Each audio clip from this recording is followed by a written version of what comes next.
జై శ్రీరామ్. అందరూ ఎలా ఉన్నారు? ఈరోజు నేను మీకు దోసకాయ మటన్ కర్రీ అయితే చేసి చూపిస్తాను. మరి చూడడానికి మీరు రెడీనా? ఈ రెండింటి కాంబినేషన్ చాలా టేస్టీగా ఉంటుంది. మరి ప్రాసెస్లోకి వెళ్ళిపోదామా?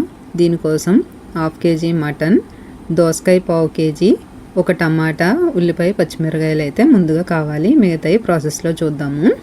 ఇప్పుడు కుక్కర్ తీసుకొని అందులో అయితే ఆయిల్ వేసుకొని యాలకులు, లవంగాలు, దాల్చిన చెక్క, మరాఠీ మొగ్గ, బిర్యానీ ఆకు ఇవి వేసుకొని సాజీరా వేసుకొని కొద్దిగా వేయించుకొని అందులోనే ఆనియన్స్ 1/2 kg కదా దోసకాయ వేస్తాం కాబట్టి 2 మీడియం సైజు ఆనియన్స్ అయితే తీసుకున్నాను.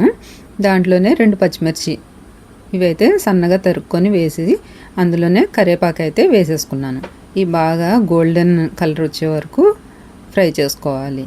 ఇలా ఫ్రై అయిన దాంట్లో అల్లం వెల్లుల్లి పేస్ట్ వేసుకొని కలుపుకుంటూ అది కూడా కొంచెం పచ్చివాసన పోయే వరకు కలిపేసుకోవాలి. ఇప్పుడు మనం కడిగి పెట్టుకున్న మటన్ని అందులో వేసి బాగా కలుపుకోవాలి. ఈ అల్లం వెల్లుల్లి పేస్టు, ఉల్లిపాయలు అన్నీ పట్టేలాగా ఒకసారి కలుపుకొని కొంచెం పసుపు వేసుకొని ఒకసారి కలిపేసి మూత పెట్టుకొని కొద్దిసేపు అయితే ఒక 5 నిమిషాలు అలా మగ్గనివ్వాలి. మగ్గిన తర్వాత తీసి అందులో కావలసినంత సాల్ట్ వేసుకోవాలి. కారం 3 టేబుల్ స్పూన్లు వేసాను. దాంట్లోనే ధనియాల పొడి 1 స్పూను, 1/2 స్పూన్ ఏమో జీలకర్ర పొడి, 1/2 స్పూన్ ఏమో మిరియాల పొడి వేసుకొని బాగా కలుపుకోవాలి. ఇలాగైతే మొత్తం కర్రీకి అయితే పట్టాలి. ఇలా కలుపుకున్న తర్వాత మూత పెట్టేసి ఒక 5 నిమిషాలు మళ్ళీ మగ్గనివ్వాలి. బాగా కారం, ఉప్పు, మసాలాలన్నీ దానికి పట్టేసేలాగా ఒక 5 నిమిషాలు ఉంచుకొని అప్పుడు ఒక గ్లాస్ వాటర్ వేసుకోవాలి. అంటే 200 ml అనుకోండి. అలా వేసుకొని అయితే కుక్కర్ ఇప్పుడు విజిల్స్ పెట్టుకోవాలి. 5-6 విజిల్స్ అయితే రానిచ్చేసాను. ఇప్పుడైతే మూత ఓపెన్ చేసి చూస్తున్నాను. పీస్ అయితే బాగానే ఉడికిపోయింది. ఒకవేళ కానీ ఉడకలేదు అంటే మళ్ళీ ఒక 2-3 విజిల్స్ రానిస్తే సరిపోతుందన్నమాట.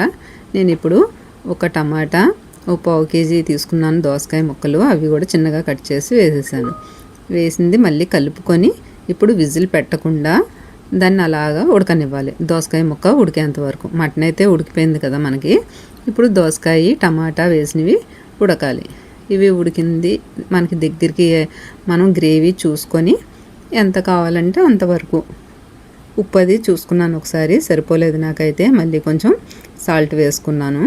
ఇప్పుడు కరెక్ట్గా నాకు దోసకాయ ముక్క కర్రీ అంతా చూసారుగా ఎంత బాగా ఉడికిపోయిందో. నాకు కొంచెం గ్రేవీ ఎక్కువగా ఉందనిపించింది, అందుకే ఇంకొంచెం సేపు ఉడికించాను.